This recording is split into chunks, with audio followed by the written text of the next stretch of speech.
ভেতর থেকে বেরিয়ে 8 নম্বর গেটের সামনে, অর্থাৎ ভিআইপি গেট যেটি, সেই গেটের সামনে কিন্তু সেখানে লাল গালিচাও দেওয়া হয়েছে এবং নিরাপত্তা কর্মীরা সেখানে এপিবিএন সদস্যরা যেমন রয়েছেন, সেখানে ব্যাটালিয়ান আনসার রয়েছে, পুলিশ, সেনাবাহিনী, বিমান বাহিনীর সদস্যরাও সেখানে রয়েছেন, অর্থাৎ সব বাহিনীর বিভিন্ন স্তরে নিরাপত্তা রয়েছে। এবং সর্বশেষ তারেক রহমান বেরোনোর আগে এই মুহূর্তে আমরা যেটি দেখছি, মির্জা ফখরুল ইসলাম আলমগীর এবং স্থায়ী কমিটির সদস্য সালাউদ্দিন আহমেদ তারা সর্বশেষ বাইরের যেই পরিস্থিতি তারা সেটি পরখ করছেন, সব কিছু ঠিকঠাক আছে কিনা সেই বিষয়টি দেখছেন। কারণ এখান থেকে বেরিয়ে, এবং স্থায়ী কমিটির সব সদস্যরা কিন্তু এই মুহূর্তে একেবারেই গেটের বাইরে।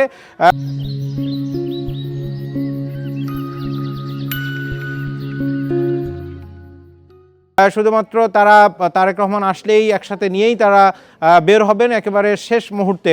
এবং এই মুহূর্তে এয়ারপোর্টের যখন এই চিত্র, ঠিক সেখান থেকে একটু দূরেই হাজার হাজার নেতাকর্মী একেবারে এয়ারপোর্ট সড়ক হয়ে কাওলা, খিলক্ষেত, এরপরে কুড়িল বিশ্ব রোড হয়ে একেবারে সমাবেশের স্থল পর্যন্ত হাজার হাজার নেতাকর্মী কিন্তু সেখানে অপেক্ষা করছে। এই মুহূর্তে আমরা তারেক রহমানের দৃশ্য দেখতে পাচ্ছি, তিনি যখন ভেতরে ছিলেন সেই দৃশ্য, অর্থাৎ কিছুক্ষণ আগের।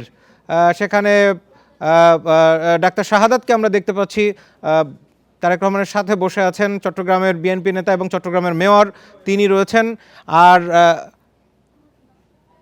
আমরা এই মুহূর্তে দৃশ্য দেখতে পাচ্ছি, একেবারে এই মুহূর্তে সরাসরি দৃশ্য, কিন্তু ঠিক বাইরে স্থায়ী কমিটির সদস্যরা তারা অপেক্ষা করছেন এবং তারা সর্বশেষ সেখানকার যে পরিস্থিতি পর্যালোচনা করছেন এবং বেরিয়ে যাবেন। আর ভেতরে তারেক রহমান অপেক্ষা করছেন, অর্থাৎ লন্ডন থেকে তার সফরসঙ্গী যারা আসছিলেন তারাও সেখানে রয়েছেন, চেয়ারপারসন স্পেশাল ফোর্স সিএসএফের যারা সদস্য রয়েছে তারা সেখানে রয়েছেন, এবং বাইরের নিরাপত্তা ব্যবস্থা তো আছেই।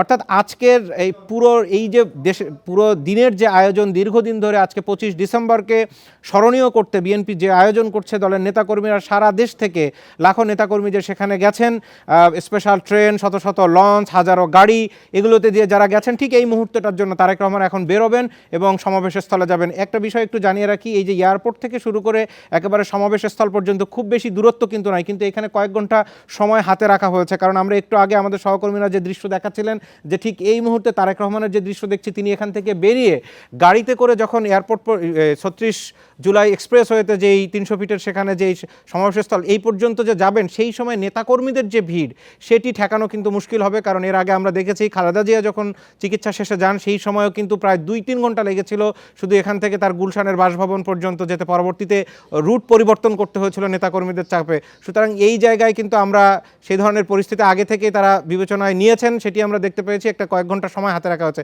এই মুহূর্তে আমরা দেখতে পাচ্ছি তারা লাউঞ্জ ছেড়ে বেরিয়ে যাচ্ছেন এবং ভেতর থেকে আমরা সরাসরি দৃশ্য, এয়ারপোর্টের ভেতর থেকে তারেক রহমান, তার সফরসঙ্গীরা তারা বেরোচ্ছেন। আর আগেই তার স্ত্রী এবং তার কন্যা তারা গাড়িতে গেছেন এবং তারেক রহমান এই মুহূর্তে বেরিয়ে, আমরা যতটুকু জানতে পেরেছি, তার সাথে গাড়িতে স্থায়ী কমিটির সদস্য, বিশেষ করে মির্জা ফখরুল ইসলাম আলমগীর মহাসচিব সহ অন্যরা থাকবেন। এবং সেই যাওয়ার পথে, এই যে তারেক রহমান রওনা দিলেন, সেই যাওয়ার পথে গাড়িতে বসে নেতাকর্মীদের সাথে যারা দুই পাশে হাজারো নেতাকর্মী যারা অপেক্ষায় রয়েছে তাদেরকে তিনি অভিবাদন জানাবেন কিনা, যেহেতু নিরাপত্তার একটি বড় প্রশ্ন রয়েছে, তিনি সেখানে তার চেহারা তাদেরকে দেখানোর সুযোগ সেখানে পাবে কিনা নেতাকর্মীরা, বা তারা দেখতে পাবেন কিনা, হাত নাড়ে অভিবাদন জানাবেন কিনা, অভিবাদন গ্রহণ করবেন কিনা, সেই বিষয়টা আমরা এখনো বুঝতে পারছি না।